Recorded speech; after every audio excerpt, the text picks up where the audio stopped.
সম্পর্ক গড়ে উঠেছে। কিন্তু এও সত্য, এই শহীদ মিনারে গত বছর উপস্থিত থেকেও আমরা একে অপরকে চিনতে পারি নাই।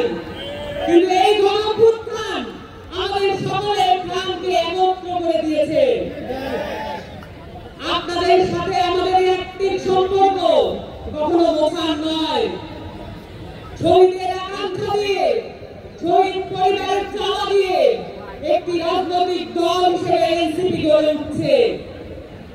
আহতদের পরামর্শের ভিত্তিতে এনসিপি গড়ে উঠছে এবং সেই সাথে প্রতিটি জেলায় যত ভাই বোনেরা রাস্তায় নেমে এসেছিলেন, যত শহীদ পরিবার আমাদের সাথে দেখা করার জন্য আকাঙ্ক্ষা নিয়ে বসেছিলেন, সকলের সাথে আমরা দেখা করে এসেছি। এবং আমরা এও বলতে চাই, আমরা মানুষের আধ্যাত্মিক মর্যাদা বুঝি।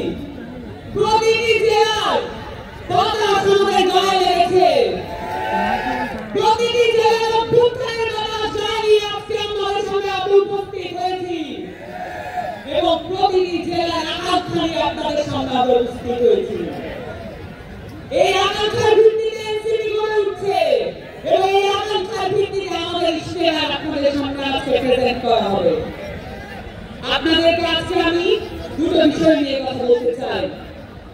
আপনারা জানেন, এই গণঅভ্যুত্থান তৈরি হয়েছিল বাংলাদেশের শিক্ষা ব্যবস্থা এবং সেখান থেকে তৈরি হওয়া ধ্বংসপ্রাপ্ত একটা চাকরি ব্যবস্থাকে কেন্দ্র করে।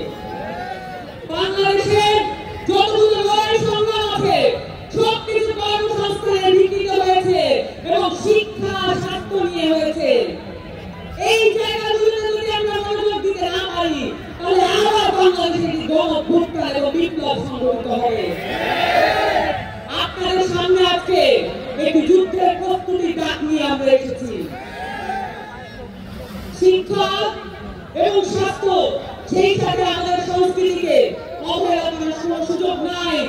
আপনারা জানেন, বাংলাদেশ আওয়ামী লীগ এই ফ্যাসিস্ট দলটি বাংলাদেশের শিক্ষা এবং বাংলাদেশের সংস্কৃতিকে ধ্বংসপ্রাপ্ত করার জন্য বাংলাদেশের প্রত্যেকটা রাষ্ট্রীয় প্রতিষ্ঠানকে ব্যবহৃত করেছে। এই রাষ্ট্রীয় প্রতিষ্ঠানগুলোকে আমাদের মুক্ত করতে হবে। আমরা এটা জানি, শিক্ষার সাথে একমতের সম্পর্ক। আমরা আমাদের বাংলাদেশের নতুন উদ্ভাবনী ক্ষমতা একমতের সাথে সম্পর্কিত করতে চাই। বাংলাদেশের শিক্ষা হবে সার্বজনীন। এই শিক্ষা শুধুমাত্র প্রতিটা ব্যক্তিকে জাতেই উঠার টুলস হিসেবে ব্যবহৃত হবে না।